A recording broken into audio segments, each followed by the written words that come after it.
Hey, I'm Kyle from Drive Wheaton TV, showing off another ride at Wheaton Honda. It's a 2016 Scion FR-S Release Series 2.0. There aren't many of these on the road. This one is number 285 out of only 1,000. You get the great-looking Lunar Storm paint job, and things like a spoiler, a black lower front lip, chrome-tipped dual exhaust, and some sweet 17-inch TRD performance wheels. Another great feature of the Release Series is the two-tone leather and suede interior with heated front sports seats.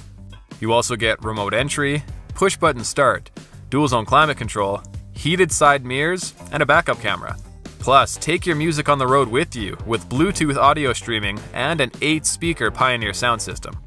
This rear-wheel drive performance machine is packing a 2.0 engine good for 200 horsepower and 151 pound-feet of torque. It's paired with a 6-speed manual transmission and comes with vehicle stability control. Now, if you have any questions, feel free to reach me with email, Facebook, or Twitter. You can also just head down to Wheaton Honda and take it for a spin.